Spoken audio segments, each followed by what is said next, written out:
brilhante comete um ato tão brutal por um motivo tão pequeno? Eis a mente do Raskolnikov.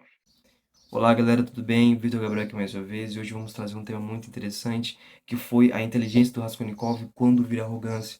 Eu vou explicar para vocês esse ponto de vista, espero que vocês gostem, e eu já venho aqui falar para vocês que estão lendo o livro, ou que vão ler o livro ainda, que tem interesse em ler o livro.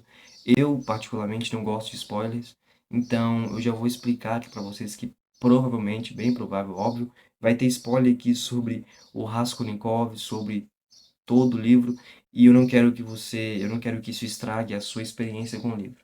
Então, se você está lendo ou não gosta de spoilers ou vai ler o livro, é melhor você adiar o vídeo para uma outra hora. Então, pessoal, vamos lá falar sobre Raskolnikov. O primeiro pilar que eu deixei aqui é o ambiente.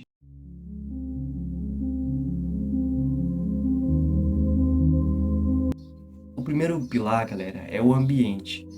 Todos nós aqui sabemos como o ambiente influencia. Eu já trouxe vídeos aqui dizendo sobre como construir bons hábitos por meio do ambiente. E o ambiente que Raskolnikov estava inserido não era um ambiente muito bom.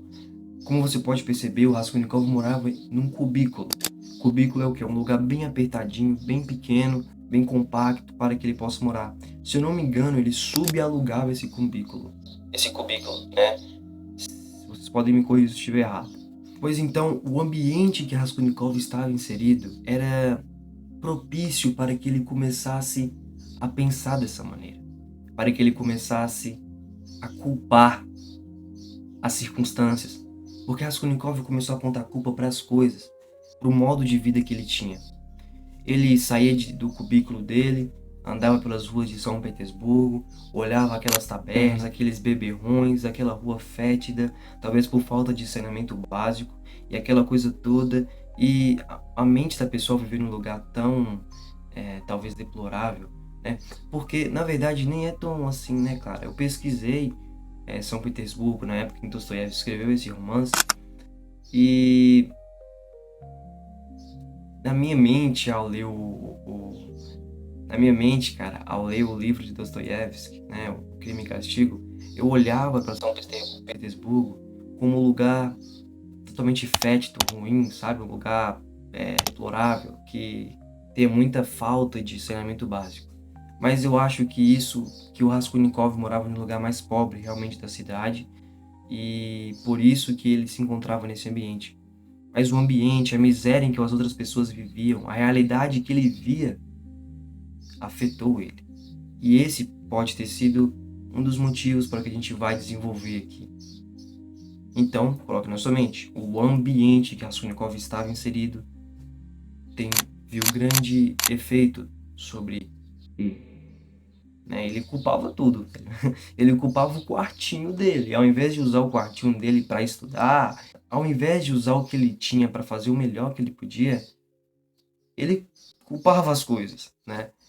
Mas tudo bem. Agora, o segundo pilar, a teoria.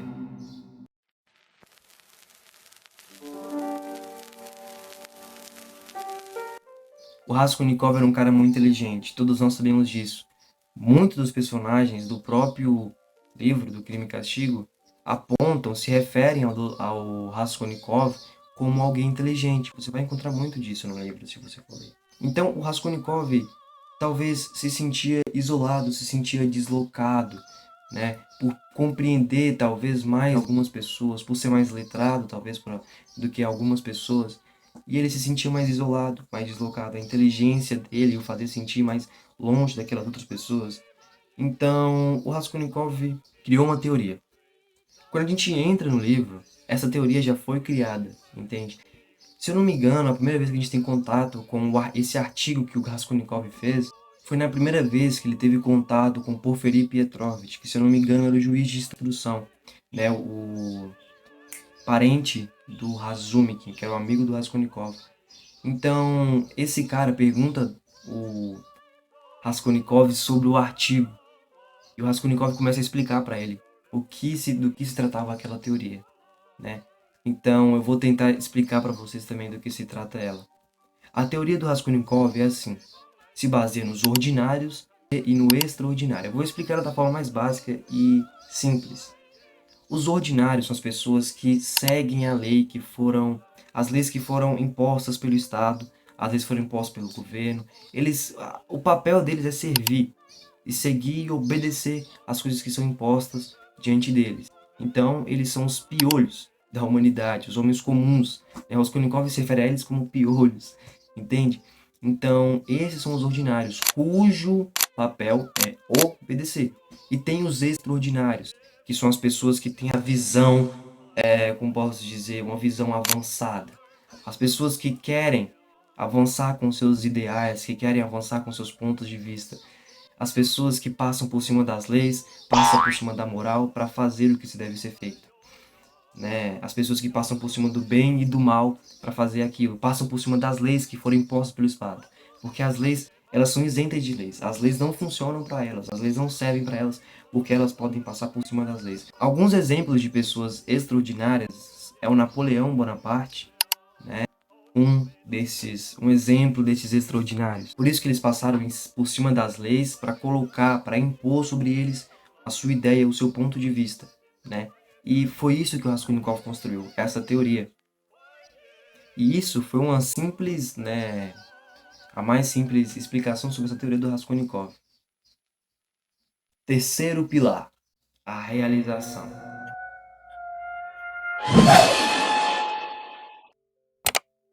Como o Porfiri Petrovich, quase no finalzinho do livro, se não me engano, ele vai falar para o Raskolnikov que ele desconfiava que o autor do artigo, que era o Raskolnikov, não ia ficar só no artigo, que ele ia tentar realizar.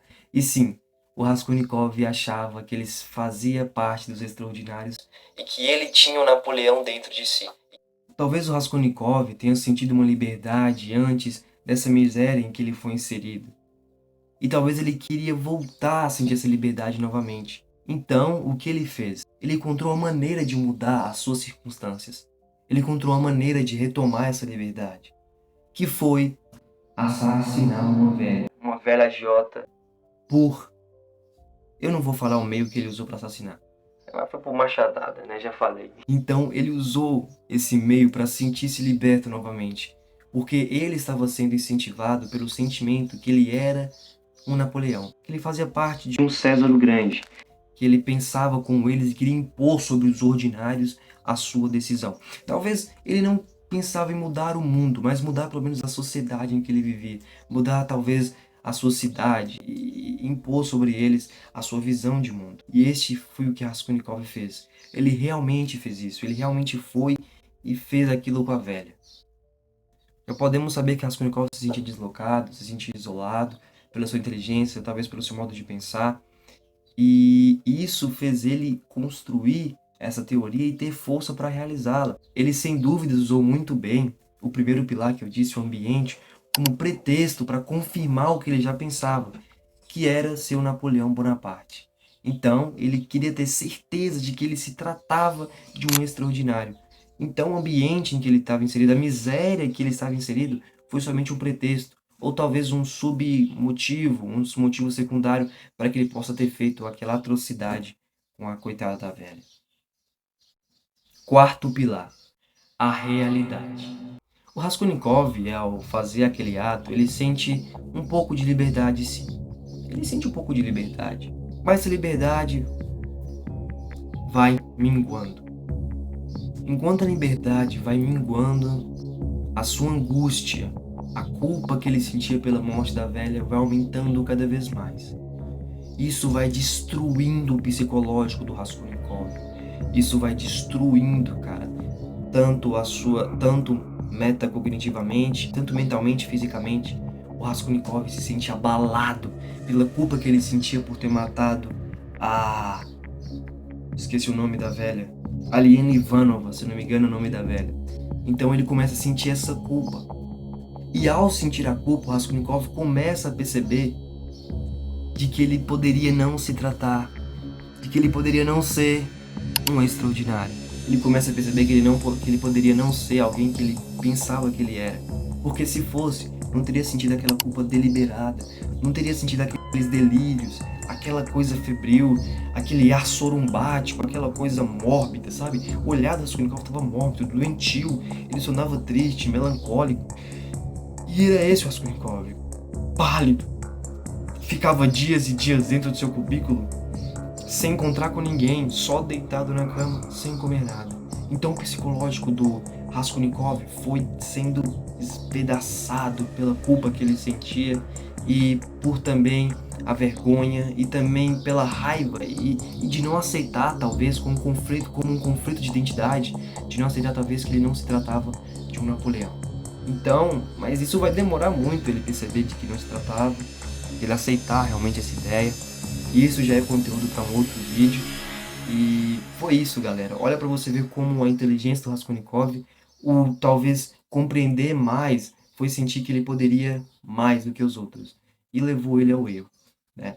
Então, galera, muito obrigado por você assistir até aqui. Eu gosto muito de falar sobre a história do Raskolnikov, o livro Crime e Castigo. Foi um livro que eu terminei, se não me engano, foi ainda este mês, foi no início do mês que eu terminei este livro. Foi em 2026. Muito interessante esse livro, cara, e eu não tenho o que falar, né? Você pode ter algumas marcaçõezinhas aqui, ó. Eu não marquei mais porque eu achei desnecessário. Mas não queria que meu livro ficasse com esse tanto de post-it, entendeu? Então eu marquei menos, mas tem muita marcação com... Como você pode perceber, muita marcação com marca-texto. Mas é isso aí, um livro maravilhoso. E se vocês quiserem mais vídeos assim, só deixar um comentário. Deixe sua opinião sobre o que você achou desse vídeo, desse ponto de vista. E muito obrigado por ter assistido até aqui. Tá, pessoal? Eu te agradeço por ter assistido. Valeu, falou e é nóis!